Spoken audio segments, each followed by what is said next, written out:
नमस्कार, एसटीएस न्यूजमा स्वागत छ। म बिना शाही। समाचार सुरु गरौँ आजका प्रमुख प्रसङ्गबाट।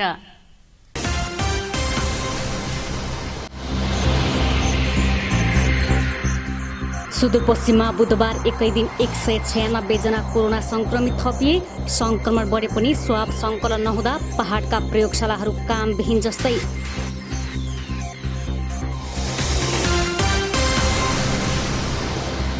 महामारीका बेला ठूलो संख्यामा महिला र बालबालिका विदेशिदा बेचबिखनको जोखिम बढ्दो। असुरक्षित रूपमा विदेशीलाई सिमानामा सामान्य सोधपुछ पनि छैन। कर्मचारीलाई जथाभावी सरुवा गर्न थालेपछि प्रदेश सरकार विरुद्ध रिट निवेदन बढ्दै। ऐन नबनाई कार्यविधिको आडमा कर्मचारीलाई छानी छानी सरुवा गरिँदै।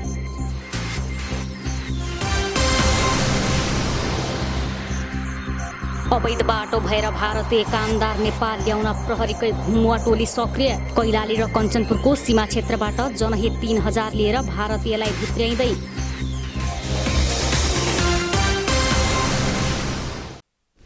अब समाचार विस्तारमा। सुदूरपश्चिममा बुधबार एकै दिन थप 196 जनामा कोरोना भाइरसको संक्रमण पुष्टि भएको छ। 4वटा प्रयोगशालामा भएको परीक्षणमा 196 जनामा संक्रमण पुष्टि भएको हो। सामाजिक विकास मन्त्रालयका स्वास्थ्य महाशाखा प्रमुख नरेन्द्र कार्कीले दिएको जानकारी अनुसार सेती प्रादेशिक अस्पतालमा पछिल्लो 24 घण्टामा 361 जनाको कोरोना परीक्षण भएकोमा 184 जनामा संक्रमण पुष्टि भएको छ। डोटी अस्पतालको प्रयोगशालामा 56 जनाको कोरोना परीक्षण भएकोमा 9 जनामा संक्रमण पुष्टि भएको छ। डडेलधुरा अस्पतालको प्रयोगशालामा 2 जना र पझाङ जिल्ला अस्पतालको प्रयोगशालामा 1 जनामा संक्रमण पुष्टि भएको छ। सुदूरपश्चिम प्रदेशमा कोरोना भाइरस संक्रमण परीक्षणका लागि प्रयोगशालाहरू विस्तार भए पनि परीक्षणको दायरा भने बढ्न सकेको छैन। प्रदेशमा कैलाली, डडेलधुरा, डोटी, बैतडी र पझाङ गरी 5 स्थानमा परीक्षण प्रयोगशाला विस्तार गरेका छन्। सुदूरपश्चिम प्रदेश स्वास्थ्य निर्देशनालयले दिएको जानकारी प्रदेशका 5वटै प्रयोगशालामा गरी पछिल्लो 28 दिन यता सबैभन्दा बढी गत असोज 4 गते कोरोना नमुना परीक्षण भएको थियो। सो दिन सुदूरपश्चिम प्रदेशमा 994 नमुना परीक्षण भएका थिए। सो दिन 44 जनामा कोरोना संक्रमण पुष्टि भएको थियो। धनगढी स्थित सेती प्रादेशिक अस्पतालमा चैत 20 गते, डडेलधुरामा असार 18 गते, डोटीमा भदौ 2 गते, बैतडीमा असोज 1 गते र बझाङमा असोज 8 गतेदेखि पीसीआर परीक्षण सुरु गरेको थियो। सुदूरपश्चिम प्रदेश स्वास्थ्य निर्देशनालयका निर्देशक डाक्टर गुणराज अवस्थीले प्रदेशमा दैनिक 6000 नमुना परीक्षण गर्न सक्ने क्षमता रहेको बताउनुभयो। प्रदेशका 5वटा र अन्य प्रयोगशालामा गरी 6000 को नमुना परीक्षण गर्न सक्ने क्षमता रहेको छ। तर अहिले दैनिक 1000 पनि नमुना परीक्षण हुन सकेका छैनन्। स्थानीय तहहरूले नमुना सङ्कलन गर्न नसक्दा परीक्षणको दायरा बढ्न नसकेको हो। क्वारेन्टिनमा रहेका र कोरोना संक्रमितको सम्पर्कमा आएका शङ्कास्पद व्यक्तिहरूको नमुना सङ्कलन गर्ने जिम्मेवारी सम्बन्धित स्थानीय तहको हो। सुदूरपश्चिम प्रदेशका 9वटै जिल्लामा गरी हाल 1000 बढी व्यक्तिहरू क्वारेन्टिनमा रहेका छन्। प्रदेश स्वास्थ्य निर्देशनालयका अनुसार प्रदेशमा 480 महिला र 1258 पुरुष गरी 1738 जना क्वारेन्टिनमा रहेका छन्। प्रदेशमा सबैभन्दा बढी अछाममा क्वारेन्टिनमा रहेका छन् भने 2 जिल्लामा क्वारेन्टिनमा बस्नेको संख्या छैन। प्रदेशको अछाममा 191 महिला र 408 पुरुष गरी 579, बझाङमा 181 महिला र 374 पुरुष गरी 555, डोटीमा 47 महिला र 171 पुरुष गरी 218 जना क्वारेन्टिनमा रहेका छन्। त्यस्तै कञ्चनपुरमा 31 महिला र 103 पुरुष गरी 134, कैलालीमा 21 महिला र 80 पुरुष गरी 92, बैतडीमा 14 महिला र 80 पुरुष गरी 94 जना क्वारेन्टिनमा रहेका छन् भने दार्चुलामा 4 महिला र 42 पुरुष गरी 46 जना रहेका छन्। कोरोना महामारीकै बीच गौरीफन्टा नाका भएर हजारौं नेपाली भारत गइरहेका छन्। कोरोनाका कारण बन्द भएको सीमा क्षेत्रमा पछिल्लो 1 महिना यता चहल पहल निकै बढेको छ। अहिलेको यस्तो परिस्थितिमा पनि असोज 1 गतेदेखि हालसम्म 13000 भन्दा बढी नेपाली भारतका लागि हिँडेका छन्। भारत जानेको संख्या बढेसँगै मानव बेचबिखनको जोखिम बढ्न सक्ने अनुमान गरेको छ। भारत जाने नेपालीहरूको गौरीफन्टा नाकामा चहल पहल सुरु भएको छ। यति बेला भारतबाट आउने फन्दा जानेको संख्यामा वृद्धि भएको छ। पछिल्लो 13 दिनको अवधिमा 13644 जना भारत छिरेका छन् भने 3,510 जना भारतबाट आएका छन्। भारत जाने मध्ये 1,838 जना महिला छन्। भारत जानेहरूको सङ्ख्या बढेसँगै मानव बेचबिखनको जोखिम बढ्न सक्ने अनुमान गरिएको शान्ति पुनर्स्थापना गृह कैलालीले जनाएको छ।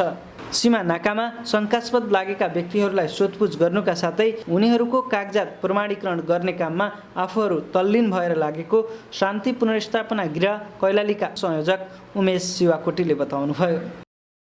अब अहिले यो लकडाउन पछि चाहिँ विदेशी नै भनौँ न इन्डिया जाने क्रम चाहिँ एकदमै बढ्दैछ। लगभग अहिले दैनिक 1500 देखि 1700 को हाराहारीमा चाहिँ नेपाली दाजुभाइ दिदीबहिनीहरू चाहिँ बोर्डर क्रस गरेर गइरहनु भएको अवस्था छ। अनि विशेष गरी महिलाहरूको चाहिँ सवालमा चाहिँ एक दिनमै 200, 250, 300 जना दिदीबहिनीहरू चाहिँ त्रिनगर नाका क्रस गरेर चाहिँ बाहिरिरहनु भएको अवस्था छ। अब बेचबिखनलाई नै भनेर हेर्दाखेरि चाहिँ कस्तो छ भने ठ्याक्कै बेचबिखनकै लागि भनेर गइरहेको चाहिँ भेटिँदैन, तर पछि गएर बेचबिखनमा पर्न सक्ने सम्भावना चाहिँ एकदमै हाई छ। जस्तो कि बालविवाहको इस्युहरू छ होइन, बहुविवाहको केसहरू चाहिँ भेटिरहेको हुन्छ। अनि कस्तो छ भने अर्को कुरा चाहिँ साथीहरूको ग्रुपिङमा जाने होइन, घरबाट चाहिँ थाहै नदिकन भागेर आउने र इन्डिया गएर चाहिँ काम गर्छु भन्ने खालको केसहरू चाहिँ अलिकति बढी छ। र जहाँसम्म छानबिनको कुराहरू छ, हामीले कसरी काम गरिरहेछौँ भन्दाखेरि चाहिँ अब एउटा चाहिँ फेस टु फेस काउन्सिलिङ नै हो होइन। उहाँहरूसँग चाहिँ फेस टु फेस इन्ट्रेक्सन गर्छौँ। शङ्का लाग्ने जस्तो शङ्कास्पद गतिविधिहरू के देखियो भने अनि उहाँहरूको डकुमेन्टहरू चाहिँ हेर्ने होइन, फ्यामिलीलाई चाहिँ सम्पर्क गर्ने, परिवारसँग सम्पर्क गर्ने र फर्दर इन्फर्मेसन अगाडि लिएर चाहिँ केस हो भने प्रहरीसँग समन्वय गरेर चाहिँ परिवारसँग पुनर्मिलन गराउने काम चाहिँ गर्छौँ। कोरोनाका कारण भारतबाट फर्किएकाहरू यति बेला भारत जान भन्दै सीमा क्षेत्रमा पुगेका छन्। सरकारले रोजगारीका लागि पहल नगर्दा आफूहरू समेत भारत जानु परेको एकजना महिलाले बताउनुभयो। गाउँघरमा बढ्दो बेरोजगारीका कारण मानव बेचबिखनको जोखिम उच्च देखिए पनि आफूहरू सुरक्षित भएर जान लागेको उहाँले बताउनुभयो। नेपालीहरूसँग भारतीय परिचय पत्र भएका कारण पनि रोजगारीका लागि उनीहरू पुनः भारततर्फ गइरहेका छन्। सुदूर र मध्यपश्चिम बाहेक काभ्रेपलाञ्चोक, सिन्धुपाल्चोक लगायत पूर्वी जिल्लाका मानिसहरू पनि यति बेला गौरीफन्टा हुँदै भारत गइरहेका छन्। अनमोल भट्टराई, एसटीएस न्युज, धनगढी। सङ्घीय निजामती सेवा ऐन नभएपछि सुदूरपश्चिम प्रदेश सरकारले कार्यविधि बनाएर कर्मचारीको सरुवा गर्न थालेको छ। प्रदेश निजामती कर्मचारी सरुवा तथा काज सम्बन्धी कार्यविधि 2077 बनाएर सुदूरपश्चिम सरकारले कर्मचारीको सरुवा गर्न थालेको हो। सङ्घीय निजामती ऐन नभएपछि प्रदेश ऐन पनि बनेको छैन, तर सुदूरपश्चिम सरकारले कार्यविधि बनाएर आर्थिक चलखेलका आधारमा कर्मचारी सरुवा गर्न थालेको आरोप लागेको छ। प्रदेश सभाबाट पारित भएको प्रदेश आर्थिक ऐन 2074 लाई समेत उल्लङ्घन गरेको पाइएको छ। प्रदेश आर्थिक कार्यविधि ऐन 2074 मा लेखाका कर्मचारीको व्यवस्थापन तथा सञ्चालन प्रदेश लेखा नियन्त्रकको कार्यालयले गर्ने भनिएको छ। तर सुदूरपश्चिमको मन्त्री परिषदले कार्यविधि तयार गरेर लेखाका कर्मचारीलाई समेत सरुवा गरेको छ। प्रदेश सरकारले प्रदेश सभाबाट पारित भएको ऐन विपरीत सुदूरपश्चिमको प्रदेश निजामती कर्मचारी सरुवा तथा काज सम्बन्धी कार्यविधि 2077 बनाइएको हो। निजामती सेवा ऐन 2049 र निजामती सेवा नियमावली 2050 विपरीत प्रदेश सरकारले कार्यविधि बनाएको नेपाल निजामती कर्मचारी युनियन सङ्घ कैलालीका अध्यक्ष खेमराज जोशीले बताउनुभयो। सङ्घीय निजामती ऐन समेत तयार भएको छैन। सङ्घीय ऐन नभएकाले प्रदेश सरकारले पनि ऐन बनाउन पाएको छैन। नयाँ ऐन नआएकाले निजामती सेवा ऐन 2049 मा रहेको व्यवस्था अनुसार कर्मचारीको व्यवस्थापन हुँदै आएको छ। समायोजन ऐन 2075 बमोजिम कर्मचारीलाई प्रदेशमा समायोजन गरिएको हो। तर सुदूरपश्चिम प्रदेश सरकारले भने मनोमानी रूपमा कार्यविधिका आधारमा कर्मचारी सरुवा गर्दै आएको छ। निजामती सेवा ऐन 2049 मा सरुवा भएको 2 वर्ष नहुँदै पुनः सरुवा गर्न नहुने र सेवानिवृत्त हुन लागेका कर्मचारीलाई सरुवा गर्न नपाइने भनिएको छ। तर प्रदेश सरकारले सेवानिवृत्त हुन लागेका कर्मचारीको समेत सरुवा गरेपछि रद्द गरिएको छ भने कार्यविधि ऐन विपरीत भएको भन्दै रेड समेत परेको छ। 5 जना लेखा अधिकृतको सरुवा रद्द गरिएको छ भने 2 जना लेखा अधिकृतले उच्च अदालतमा असोज 5 गते रिट निवेदन गरेका छन्। सुदूरपश्चिमबाट भारत जानेको संख्या दिनहुँ बढे पनि भारतबाट दशैं तिहारका लागि घर फर्कनेको क्रम पनि जारी नै छ। विगतमा यहाँका सामुदायिक विद्यालयमा क्वारेन्टिन निर्माण गरिए पनि अहिले ती विद्यालय पढाइ सञ्चालन गर्ने भन्दै क्वारेन्टिन हटाइएको छ। भारतबाट फर्केकाहरू स्थानीय तहको निर्देशनमा आफ्नै घरको क्वारेन्टिनमा बस्ने गरेका छन्। विश्व स्वास्थ्य सङ्गठनको मान्यता अनुसार कम्तीमा पनि 14 दिन सबैलाई क्वारेन्टिनमा नै राख्ने गरेको छ। तर विद्यालयमा क्वारेन्टिन नभएकाले घरमै सुरक्षित रूपमा आइसोलेसनमा बस्ने गरी भारतबाट आएका नागरिकलाई स्थानीय तहले नै घर पठाइरहेका छन्। उनीहरूलाई आफ्नै घरमा परिवारसँगै नभई कम्तीमा 14 दिन अनिवार्य रूपमा अलग्गै बस्ने गरी घर पठाउने गरेको हो। तर यसरी बसेका व्यक्तिमा स्वास्थ्य समस्या आयो भने स्थानीय निकायको समन्वयमा स्वास्थ्य सेवाको पहुँचमा पुर्याउने गरिन्छ। सुदूरपश्चिममा कोरोना संक्रमित निको हुँदै गए पनि भारतमा भने यसको अवस्था निकै भयावह छ। त्यहाँ हरेक दिन करिब 1 लाख मानिस संक्रमित थपिने गरेका छन्। तर रोजीरोटीका लागि यहाँका बासिन्दा दैनिक भारत पस्न थालेका छन्। गाउँमा रोजगारी तथा कमाई खाने पेसा नभएका कारण गुजारा चलाउन समस्या भएपछि उनीहरू पुनः भारत फर्किन थालेका हुन्। त्रिनगर तथा गड्डाचौकी भन्सारबाट दैनिक सयौंको संख्यामा सुदूरपश्चिमेली नागरिक रोजगारीका लागि भारत जान थालेका छन्। विगतका दशैं तिहारका समयमा भारतबाट घर फर्कने लर्को लाग्ने यहाँका सीमा नाकामा अहिले काम खोज्न भारत पस्नेको लर्को लाग्न थालेको छ। आउँदै गरेको दशैं तथा तिहार जस्तो चाडपर्वको कुनै वास्ता नगरी दिनहौ लालाबाला बोकेर पेट पाल्नकै लागि नागरिक भारत पस्दा समेत प्रदेश सरकारसँग कुनै कार्यक्रम नरहेको दिपायल पिपल्लाका कैलाश विकले बताउनुभयो। प्रदेश प्रहरी कार्यालय दिपायलका अनुसार त्रिनगर गौरीफन्टा नाका भएर 1 हप्ताको अवधिमा सुदूरपश्चिमका 4173 जना नेपाली नागरिक भारत पसेका छन्। त्रिनगर क्षेत्रमा खटेको सशस्त्र प्रहरी बल बोर्डर आउट डोके बजार पोस्टको तथ्याङ्क अनुसार सो अवधिमा 46 जना भारतीय नागरिक स्वदेश फर्केका छन्। भारतबाट नेपाल फर्कनेको संख्या भने भारत जानेको भन्दा निकै कम छ। कञ्चनपुरको बेतकोट नगरपालिका 9 का वडाध्यक्ष रामसिंह धामीमाथि धारिलो हतियार प्रहार भएको छ। वडाध्यक्ष धामीमाथि सुन्दरपुर क्षेत्रमा हतियारधारी अज्ञात समूहद्वारा आक्रमण भएको हो। उहाँको पेट र छातीमा गहिरो चोट छ। नगरपालिकाको बैठक सकेर कार्यालयबाट मोटरसाइकलमा घर फर्किने क्रममा क्षेत्रीय कृषि कार्यालयदेखि पूर्व कलबर्ट सडकमा उहाँमाथि हमला भएको हो। उहाँको पेटको घाउमा 5 टाँका लागिएको छ। सरकारले सुन्दरपुर क्षेत्रको जमिनको विवाद टुङ्गो लगाउने निर्णयसँगै आफूमाथि केही भूमाफिया समूहले युवा पठाएर हमला गर्न लगाएको वडाध्यक्षको आरोप छ। घाइते वडाध्यक्ष धामीलाई भेट्न बेतकोट नगरका मेयर अशोक कुमार चन्द सहितका जनप्रतिनिधि, नेता एवं स्थानीयवासी अस्पताल पुगेका थिए। धामीमाथि हमला गर्ने समूहको पहिचान गरी कारबाहीको दायरामा ल्याउनुपर्ने माग स्थानीयले गरेका छन्। कोरोनाप्रति जनस्तरबाट लापरवाही बढेपछि जनचेतना जगाउन धनगढी उपमहानगर र गैर सरकारी संस्था एनडीआर नेटले प्रदेश तथा स्थानीय कार्यकर्ताका लागि प्रतिकार सहजीकरण सम्बन्धी अभिमुखीकरण कार्यक्रम आयोजना गरेको छ। कार्यक्रममा बोल्दै धनगढी उपमहानगरपालिकाका मेयर नृपबहादुर ओरले महिला स्वास्थ्य स्वयंसेविका स्वास्थ्य क्षेत्रका मेरुदण्ड भएको बताउनु भएको छ।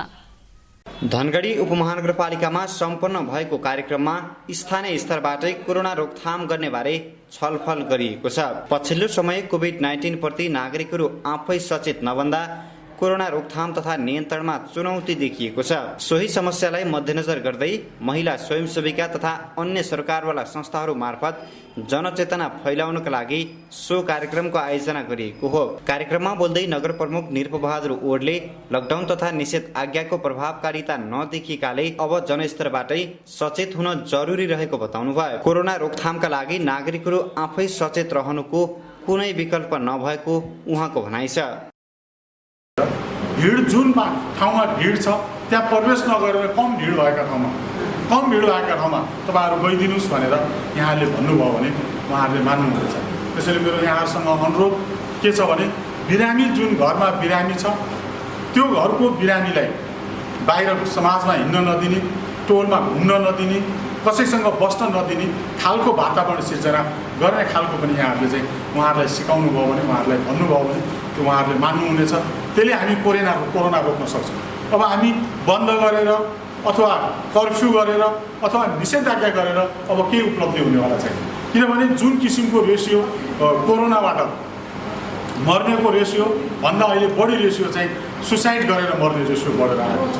संक्रमितको संख्या दिन प्रतिदिन बढिरहँदा पनि स्वास्थ्य सुरक्षा नअपनाएकोमा नगरपालिकाले चिन्ता व्यक्त गरेको छ। कोरोना महामारी फैलिएको सुरुका केही दिनमा सचेत रहे पनि अहिले भने धेरैले कोभिड-19लाई सामान्य रूपमा लिएका छन्। फलस्वरूप अनावश्यक भिडभाड, स्वास्थ्य सुरक्षा सामग्रीको अनुचित प्रयोग गर्ने जस्ता प्रवृत्ति हावी हुँदै गएका छन्। यस्तै एनआरडी नेटका संयोजक दिनेश जोशीले कोरोना संक्रमण जोखिम कम गर्नका लागि कार्यक्रमले महत्त्वपूर्ण भूमिका खेल्ने विश्वास व्यक्त गर्नुभयो। र यो कार्यक्रममा विशेष गरेर हामीसँग तपाईको चाहिँ स्वयंसेविकाहरू, बाल क्लबहरू, युवा क्लबको साथीहरूलाई चाहिँ हामीहरूले चाहिँ टार्गेटेड पार्टिसिपेन्टको रूपमा चाहिँ लिएका छौँ।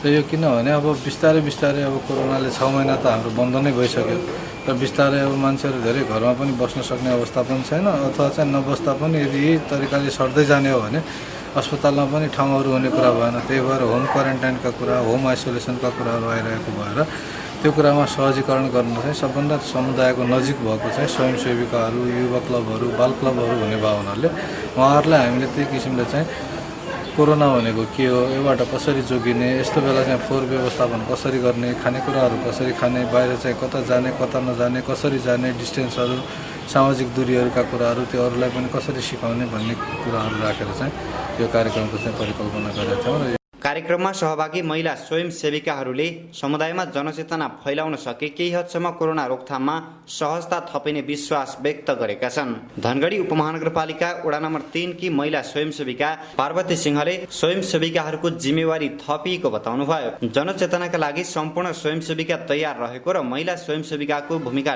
ठूलो रहने पनि उहाँले बताउनुभयो। र यसमा चाहिँ हामी महिला स्वास्थ्य स्वयंसेविकालाई योभन्दा अगाडि नै हामीलाई ओरिएन्टेसन दिइसक्नु पर्ने थियो निकायले, होइन। र अब अहिलेको स्थितिमा आएर ठिकै छ, आज चाहिँ ओरिएन्टेसन जस्तो 2 घन्टाको कार्यक्रम गर्नुभएको छ र हामीलाई दिएको जिम्मेवारी आफ्नो टोलहरूमा, आफ्नो वार्डको टोलहरूमा जनचेतना दिने, कति हामीले चाहिँ सामाजिक दूरी कति राख्ने र सरसफाइमा ध्यान कसरी दिने र बिरामी वृद्धहरूलाई कसरी सुरक्षित राख्ने, बालबालिकालाई कसरी सुरक्षित राख्ने, युवाहरूलाई कसरी सुरक्षित राख्ने र यस्तै किसिमका सरसफाइमा ध्यान दिने कुरामा जनचेतना दिने। जस्तै हामीले स्वास्थ्य सम्बन्धी जति प्रजनन स्वास्थ्य सम्बन्धी जनचेतना अहिलेसम्म हामीले दिइराखेका थियौँ, त्यस्तै किसिमले अब त्यसमा यो कोरोना सम्बन्धी रोगको रोकथामको लागि अहिले धनगढी उपमहानगरपालिकामा कुल संक्रमितको संख्या 610 पुगेको छ भने कोरोना मुक्त हुनेको संख्या 485 रहेको छ। यस्तै सक्रिय संक्रमितको संख्या 122 रहेकोमा 3 जनाको मृत्यु भएको छ। यसरी संक्रमितको संख्या तीव्र अनुपातमा वृद्धि भइरहँदा पनि जनस्तरबाट भइरहेको लापरवाहीले भने नगरपालिकालाई चुनौती थपिएको छ। उपमहानगरपालिकाका स्वास्थ्य निरीक्षक लक्ष्मीराज उपाध्यायले जनचेतनाका सवालमा महिला स्वयंसेविकालाई सक्रिय बनाउनु पर्नेमा जोड दिनु भएको छ। साथै उहाँले कार्यक्रमले सकारात्मक र महत्त्वपूर्ण भूमिका खेल्ने अपेक्षा गरिएको पनि बताउनुभयो।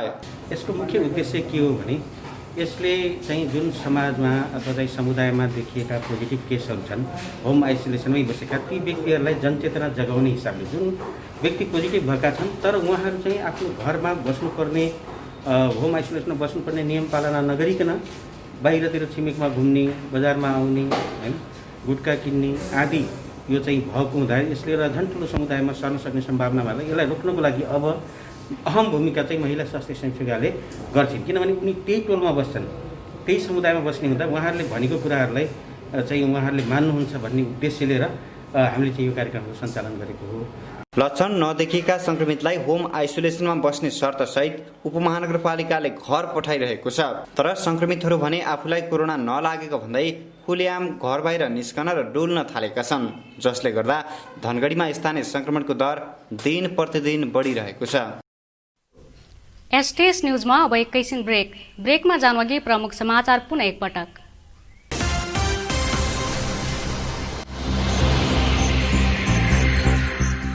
सुदूरपश्चिममा बुधबार एकै दिन 196 जना कोरोना संक्रमित थपिए। संक्रमण बढे पनि स्वाब सङ्कलन नहुँदा पहाडका प्रयोगशालाहरू कामविहीन जस्तै।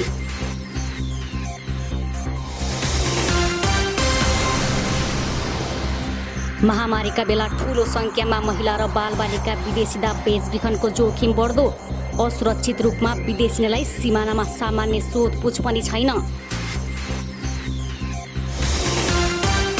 कर्मचारीलाई जथाभावी सरुवा गर्न थालेपछि प्रदेश सरकार विरुद्ध रिट निवेदन बढ्दै ऐन नबनाई कार्यविधिको आडमा कर्मचारीलाई छानी छानी सरुवा गरिँदै।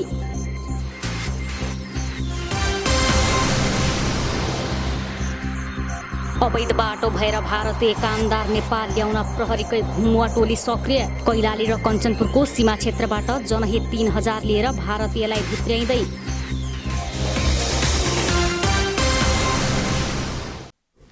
ब्रेकपछि एसटीएस न्यूजमा स्वागत छ। अब बाँकी समाचार।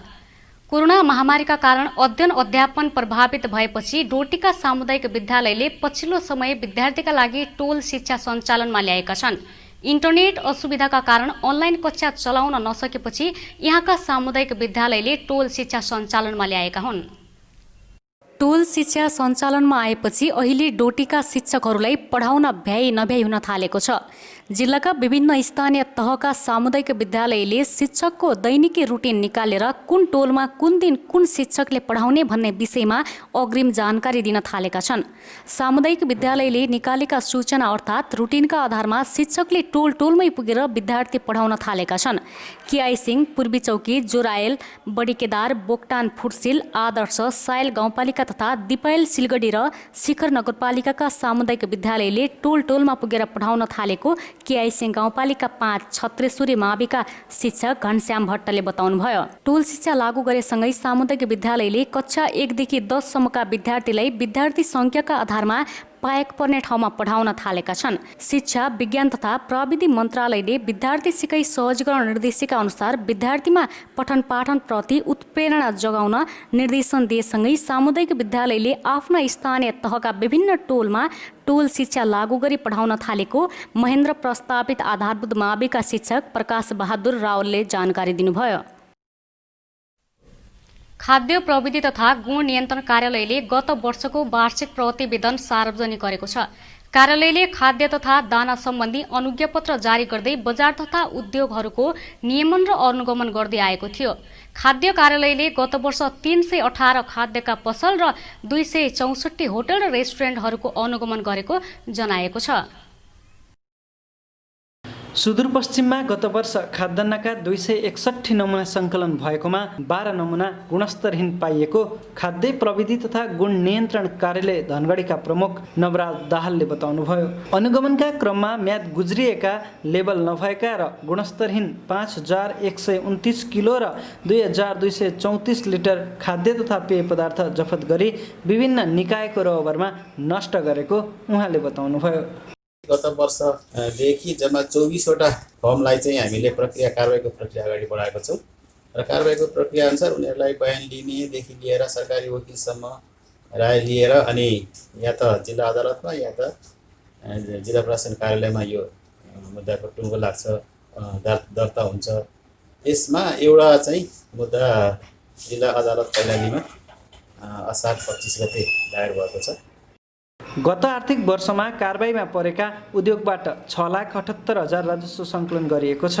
यस वर्ष भने लेबल नभएका, म्याद गुज्रेका 39,900 मूल्य बराबरको 492 किलो खाद्य पदार्थ नष्ट गरिएको कार्यालयले जनाएको छ। 65वटा खाद्य उद्योगहरूको निरीक्षण र अनुगमन गरी खाद्य स्वच्छता सुधारका लागि निर्देशन दिएको कार्यालयले जनाएको छ। यस आर्थिक वर्षमा 423 खाद्य तथा दाना नमुनाको विश्लेषण गरिएको छ। खाद्य तथा दाना नमुनाबाट 3,18,940 रुपैयाँ राजस्व सङ्कलन भएको छ। लकडाउनको अवधिमा राहत वितरणमा पनि दाल, चामल, तेल, नुनका जम्मा 42वटा नमुना सङ्कलन भएकोमा सम्बन्धित पक्षलाई प्रतिवेदन उपलब्ध गराएको जनाएको छ र आगामी दिनमा वार्षिक कार्यक्रम अनुसार विभिन्न स्वच्छता सम्बन्धी जनचेतनामूलक कार्यक्रम गर्ने खाद्य प्रविधि तथा गुण नियन्त्रण कार्यालय धनगढीका प्रमुख नवराज दाहालले बताउनुभयो। खाद्य प्रविधि तथा गुण नियन्त्रण कार्यालयले यस अवधिमा 1240वटा खाद्य तथा दाना नमुनाहरूको विश्लेषण सेवा प्रदान गरेको छ। सुदूरपश्चिम प्रदेशमा हालसम्म 7,150 जनामा संक्रमण पुष्टि भएकोमा 85% संक्रमित निको भएर घर फर्किएका छन्। स्वास्थ्य निर्देशनालयका अनुसार प्रदेशमा हालसम्म 85,327 जनाको स्वाब परीक्षण गरेकोमा 83,297 जनाको कोरोना परीक्षण गरिएको छ। परीक्षण गरेकोमा मध्ये 7,150 जनामा संक्रमण पुष्टि हुँदा 1,030 जनाको परीक्षण रिपोर्ट आउन बाँकी छ। सुदूरपश्चिम प्रदेशमा हालसम्म 6,110 जना निको भएका छन्। अहिलेसम्म कैलालीका 1,872, अछामका 969, डोटीका 951 र कञ्चनपुरका 742 जना संक्रमित निको भएर घर फर्किएका छन्। बाजुराका 451 जना, बझाङका 422, बैतडीका 331, डडेलधुराका 321 र दार्चुलाका 51 जना संक्रमित पनि डिस्चार्ज भएका छन्। प्रदेशमा कोरोना भाइरसका सक्रिय संक्रमित 1,024 पुगेका छन्।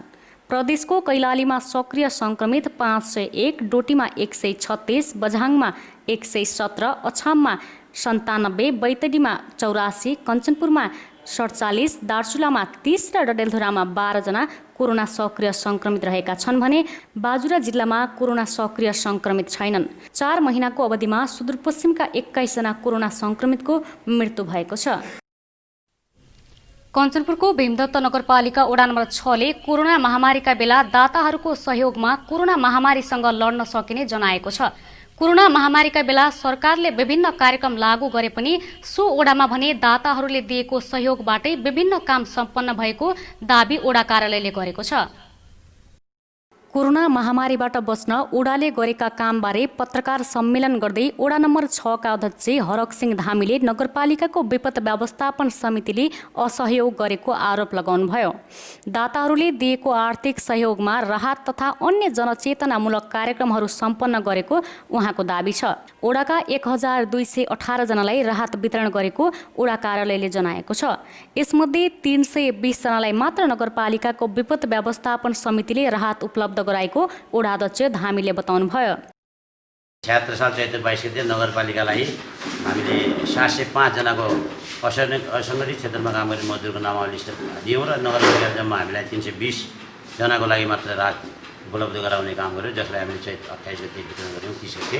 त्यसपछि वडामा रहेका असङ्गठित क्षेत्रमा रहेका मजदुरहरू र 385 जना नगरपालिकाबाट उपलब्ध नभएको लिस्ट तयार गर्दै गर्दा हामीले झन्डै क्वारेन्टाइनमा बसेका विदेशबाट आएका हाम्रा नेपाली नागरिक सहित गरेर नगरपालिकाको 320 समेत गरेर 1,218 जनालाई राहत वितरण गरेका छौँ।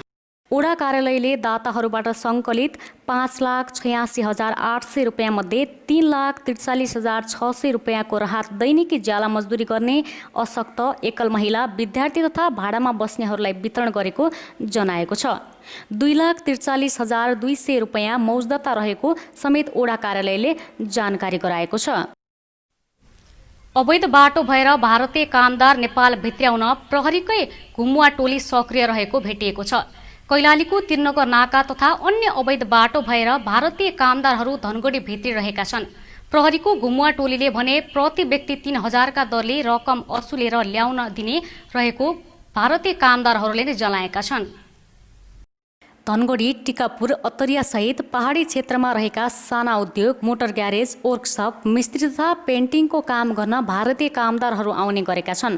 लकडाउन अघि सोही काम गरिरहेका भारतीय कामदारहरू लकडाउन भए लगत्तै भारत छिरेका थिए। धनगढीमा रहेको एक मोटर ग्यारेजका सञ्चालकका अनुसार नेपालमा मोटरको काम जानेका कामदार नभएका कारण भारतीय कामदार नै बोलाउनु परेको बाध्यता रहेको छ। घुमुवा प्रहरीलाई केही रकम दिएर आफ्ना कामदारलाई 5 दिन अघि ल्याएको उहाँले बताउनुभयो। भारतीय कामदारको पछि लागेर ग्यारेजसम्मै घुमुवा प्रहरी पुगेको अर्का व्यवसायीले बताएका छन्। 5 जना कामदार ल्याएकोमा प्रति कामदार 3,000 का दरले 15,000 रुपियाँ दिएको उहाँले बताउनुभयो। रकम नदिए कामदार फिर्ता पठाइदिने र बिना जानकारी ल्याउनेलाई कारबाही गर्ने धम्की घुमुवा प्रहरीले दिने गरेको उहाँले बताउनुभयो। घुमुवा प्रहरीले कामदारको फोटो खिच्ने तथा भिडियो बनाउने गरेको समेत व्यवसायीहरूले बताएका छन्। कैलालीका प्रहरी उपरीक्षक अनुपम शमशेर जबराले अहिलेसम्म व्यवसायीहरूले आफू कहाँ त्यस्तो गुनासो नगरेको र अब यसबारे अनुसन्धान थाल्ने बताउनुभयो। प्रहरी प्रधान कार्यालयले निर्मला पन्तको बलात्कारपछि हत्या प्रकरणमा निलम्बित प्रहरी अधिकारीलाई काममा फर्काउने तयारी थालेको छ। प्रहरी नियमावली संशोधन गरेर 6 महिना प्रहरी अधिकारीलाई काममा फर्काउने तयारी थालेको हो। उक्त प्रकरणमा सेवाबाट हटाइएका 2 जना प्रहरी अधिकारीले भने मन्त्रीपरिषद कार्यालयमा निर्णय पुनर्वावलोकनका लागि निवेदन दिएका छन्। तत्कालीन कञ्चनपुर प्रहरी प्रमुख एसपी दिल्लीराज विष्ट र प्रहरी निरीक्षक जगदीश भट्टलाई सेवाबाट हटाइएको थियो। ती बाहेक अनुसन्धान ब्युरोका प्रहरी नायब उपरीक्षक अङ्गुल जीसी सहित 6 जना निलम्बनमा परेका थिए। जिल्ला अदालत कञ्चनपुरले 8 जना प्रहरी अधिकारीलाई सफाई दिएको थियो। सोही आधारमा उनीहरूलाई काममा फर्काउने तयारी गरेको हो। 8 असोजमा बसेको मन्त्री परिषद बैठकले प्रहरी नियमावलीको 8औं संशोधन स्वीकृत गरेर राष्ट्रपतिबाट प्रमाणीकरण समेत भइसकेको छ। डीएसपी अङ्गुर जीसी, ज्ञानबहादुर सेठी, प्रहरी निरीक्षक एकेन्द्र बहादुर खड्का, सही हरिसिंह धामी, रामसिंह धामी र प्रहरी जवान चाँदनी साउदको निलम्बन फुकुवा गर्ने तयारी गरेको हो। एसबी विष्ट र प्रहरी निरीक्षक भट्टबारे भने मन्त्री परिषद बैठकले निर्णय गर्नुपर्नेछ। उनीहरूलाई 8 कार्तिक 2075 सेवाबाट हटाइएको थियो। उक्त निर्णय पुनरावलोकनका लागि 11 मङ्सिरमा मन्त्री परिषद बैठकमा निवेदन दिएका थिए। जिल्ला अदालतले 15 साउनमा सो घटनाको अनुसन्धानमा प्रहरीको कुनै कमी कमजोरी नरहेको भन्दै सफाई दिएको थियो। विष्ट र भट्टले साउन 30 गते नै मन्त्री परिषदमा भने फेरि निवेदन पेश गरेका थिए। अब केही दिनमै मन्त्री परिषद बैठकले आफूहरूबारे पनि निर्णय गर्ने एसपी विष्टले बताउनुभयो। उनीहरू विरुद्ध निर्मलाकी आमा दुर्गादेवी पन्त र बलात्कार आरोपमा पक्राउ परेका दिलीप सिंह विष्टका दाई खडक सिंह विष्टले यातना दिएको तथा प्रमाण नष्ट गरेको मुद्दा हालेका थिए। यसअघिको नियमावलीले प्रहरी अधिकारीलाई लागेको मुद्दाको अन्तिम किनारा नलागेसम्म जागिरमा पुनर्वावली हुन नपाउने व्यवस्था थियो। तर अब संशोधन गरेको नियमावलीले अन्तिम भन्ने शब्द हटाइएको छ, जसले गर्दा उनीहरूलाई काममा फर्किन बाटो खुलेको हो। 11 साउन 2075 कञ्चनपुरकै 13 वर्षीय बालिका निर्मला पन्तको बलात्कारपछि हत्या भएको थियो। उक्त घटनामा संलग्नको अझै पत्ता लाग्न सकेको छैन। गौरीफन्टा नाका बिहान 6 देखि राति 8 बजेसम्म खोल्ने निर्णय गरेको छ। यसअघि बिहान 10 देखि 5 बजेसम्म खुला गरिँदै आएको गौरीफन्टा नाका अब बिहान 6 बजेदेखि बेलुका 8 बजेसम्म खोल्ने निर्णय भएको हो। मालवाहक साधनका लागि बिहान 10 बजेदेखि 5 बजेसम्मको समय पर्याप्त नभएकोले बिहान 6 बजेदेखि बेलुका 8 बजेसम्म खोल्ने निर्णय भएको जिल्ला प्रशासन कार्यालय कञ्चनपुरले जनाएको छ। कैलाली उद्योग वाणिज्य सङ्घको पहलमा सोही विषयमा सुदूरपश्चिम प्रदेशका आन्तरिक मामिला तथा कानुन मन्त्री प्रकाश बहादुर शाह, मन्त्रालयका सचिव, सहसचिव, कैलाली र कञ्चनपुरका प्रमुख जिल्ला अधिकारीहरू, कैलाली भन्सार प्रमुखसँग कैलाली उद्योग वाणिज्य सङ्घले छलफल गरेको थियो। सङ्घको आग्रहपछि आन्तरिक मामिला मन्त्री शाहको निर्देशनमा कञ्चनपुर प्रशासनले नाका बिहान 6 बजेदेखि राति 8 बजेसम्म खुला गर्ने निर्णय गरेको हो। समाचार सक्नुअघि अन्तमा मुख्य समाचार पुनः एकपटक।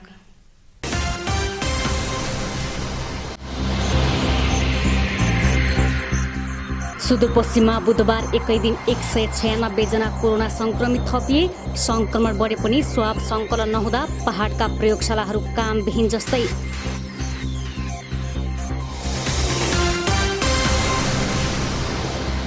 महामारीका बेला ठूलो संख्यामा महिला र बालबालिका विदेशिदा बेचबिखनको जोखिम बढ्दो। असुरक्षित रूपमा विदेशीलाई सिमानामा सामान्य सोधपुछ पनि छैन। कर्मचारीलाई जथाभावी सरुवा गर्न थालेपछि प्रदेश सरकार विरुद्ध रिट निवेदन बढ्दै। ऐन नबनाई कार्यविधिको आडमा कर्मचारीलाई छानी छानी सरुवा गरिँदै।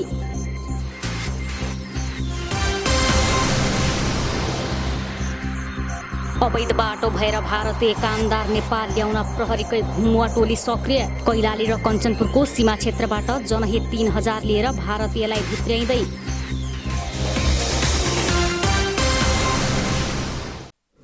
हस् त, अहिलेलाई समाचार सकियो। हामी सबैलाई बिदा दिनुहोस्। नमस्कार।